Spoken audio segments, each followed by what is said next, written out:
Good morning everyone. Kung umaga man po makapanood ang aking video, good morning sa inyong lahat dyan. Kung gabi naman po ay good evening kung nasan man po kayo. Kung tanghali naman po, good afternoon. Meron po akong tips sa mga katulad kong mahilig sa motor. Meron po akong ibibigay na idea sa mga baguhan pa lang po. Kasi yung iba hindi pa nila alam to eh. Tungkol po sa kadena ang ating topic ngayon mga idol. Ano bang mas maganda sa kadena? Yung masikip po ba siya na walang play? O yung maluag masyado? O masyadong mahigpit naman yung balat na balat? Ganun. Eto po, simulan na po natin mga idol.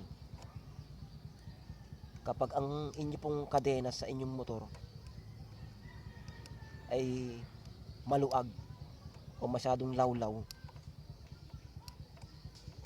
ang epekto po niyan sa motor, kapag umaandar na po siya, maaaring matanggal po ang inyong kadena sa sprocket. Ayan po ang pwede mangyari kapag maluag po masyado. Kapag mahigpit naman po masyado ang inyong kadena, ang epekto naman sa ating motor ay maaari pong maputol yung kadena habang tumatakbo ang inyong motor. Delikado po yung ganun. Bakit mapuputol? Halimbawa po nadaan sa mga lubak, ayan, o kaya sa hams, pwede rin po maputol yan. Kasi po nagbabounce po ito eh. Yung ating swing arm, bumabounce po yan, ayan o. Umaangat, tapos biglang hihigpit pagbababa. Ayan po ang dahilan kaya maaaring maputol ang ating kadena. Mas maganda po ang inyong kadena ay meron pong allowance, hindi masyadong maluag, hindi rin po masyadong mahigpit. Kailangan po merong play. Katulad po nito, ayan po, may play siya yan.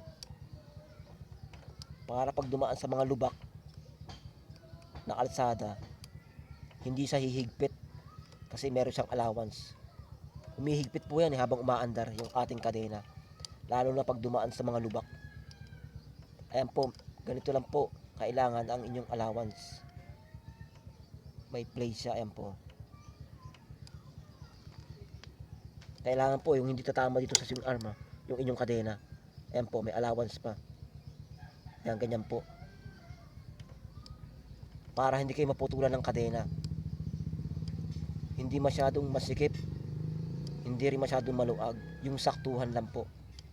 Ayan po, kailangan may pa-slide siya ng konti. Ayan po, pa-curve ng konti yung ayong kadena.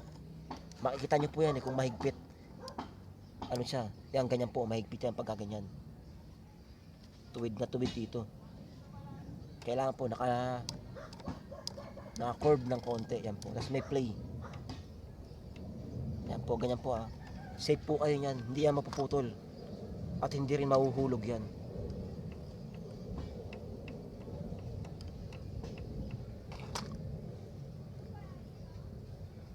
Kailangan po pag naglagay po kayo ng kadena sa inyong sprocket, kailangan po pare-pareho ng size.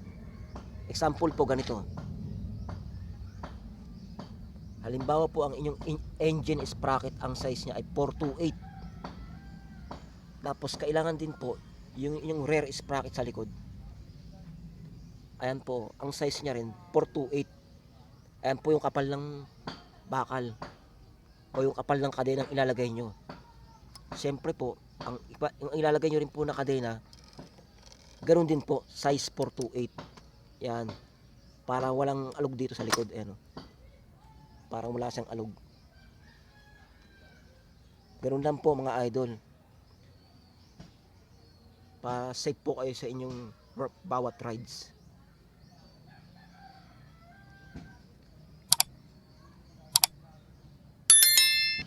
Sa bago pa lang po sa channel ko, huwag niyo po sana kalimutan mag-subscribe. Pakiclick nyo lang po ang all bell para anytime na may video po akong bago, ma-update po kayo. Kung gusto niyo rin po mapanood ang iba ko pang mga video dyan, yung mga dating in-upload ko, pakiclick nyo lang po ang yung avatar dyan. Sa may channel ko, yung picture ko dyan na may bilog. Yun lang po. Maraming salamat po.